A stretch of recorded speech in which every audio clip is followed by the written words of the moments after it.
Hi again guys, and welcome to yet another circuit setup for the new pack, the 1.28 pack, or update in particular on GT Sport. This time we're doing a tune for the only modern race car of the pack, a car with a ton of relevance, a ton of use. It's already been getting a ton of use from you guys. I've heard personal messages about how great this thing is. The BMW M3 GT. Now, in order to give you a more accurate idea of what this is capable of, without giving it advantages like lower weight and more power, because of course balance of performance changes all that anyway, I've left the power and weight stock completely. They are completely untouched. Now, of course, if you do upgrade those, it will be even better, but that's down to you, obviously. Traction control I've got turned off.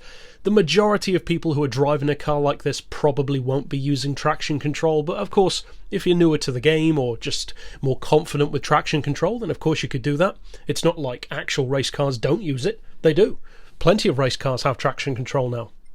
As far as the tyres, once again, just like the power and weight, I wanted to give you guys a good idea of what it's capable of when it's in less than ideal circumstances. So you don't have the advantage of super softs or mediums, so we've got it on hards. Brake balance we haven't touched. As far as the suspension, we've got it 10mm higher on the front and the back, which is 60 and 70 respectively. The frequency we've got on 3, anti-roll on 5. For the dampers, we've got the compression on 57, 85 for the rebound, neutral camber and neutral toe. You could give it 1 degree of camber if you want to. You might find that beneficial sometimes. Personally, I don't feel it really needs it, but of course, that's down to you. Now, I've geared this one and set it up primarily for technical circuits. It's not a straight line tune, it's not like a Le Mans tune or anything like that, it's more for cornering. And when we test it in just a second to show you what it can do, I'll be taking it to the Nürburgring. So that's the kind of track that you should be using this tune on. So for downforce, I've gone as high as possible to maximise the grip through corners, but of course if you want a bit of extra top end acceleration and top speed, especially if you give it more power, then of course you'll want to adjust that. Now, as far as the diff, this car is very responsive to changing the diff, as many front engine rear wheel drive cars are. You see big differences from small changes, so I've gone for the lowest initial torque, the lowest braking, and halfway on acceleration. That suits me just fine. It's loose enough to have a good flow, but it's not overly skittish or overly slippery, even on hard tyres. So again, it's down to you, but I'd recommend trying that one first. And finally, for the gearbox setup, this of course is the one that you will definitely want to change, depending on the amount of power that the car has. If you give it less, of course you'll need closer gears. If you have more power, you'll need lower numbers, and in other words, longer gears. But what I've done for the stock power is 3225, and incidentally with an auto setting of 143 to begin with, 3225, 2450, 1975, 1675, 1450 and 1150. So that 6th gear is quite a bit longer than the rest, but that really does give you a pretty nice top speed out of this one, even with stock power. And then, as you can see, a final drive of 3.5. Now, with untouched power and untouched weight, those gears and the highest downforce you can have, you can still get this up around 170.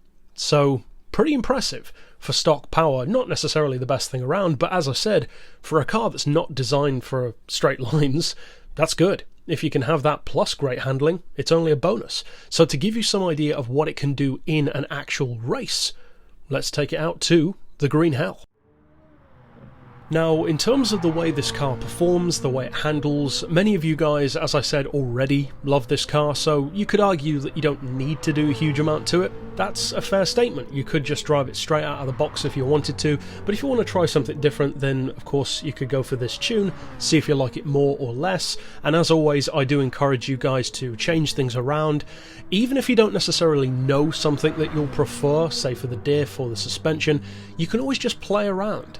Especially for less experienced tuners, try changing something, see the effect that it has, because the beauty of a tutorial like this one is that if you try something that doesn't work, it doesn't matter. You can just come straight back here, set these settings again, and job done. You're back where you started, and then you can try something else. Now, in terms of lap times, around the Nürburgring Nordschleife, of course the regular track, to give you a good idea of the kind of lap times you're looking at in Group 3, with stock power, stock performance, automatic gearbox because I'm lazy, traction control turned off, maximum downforce, racing hards, you're looking at around a 6:47. At least that was the case for me. So it's not the fastest thing out there, but most of the other cars in Group 3 that I've taken around the NURB tended to be having a lot more power than this.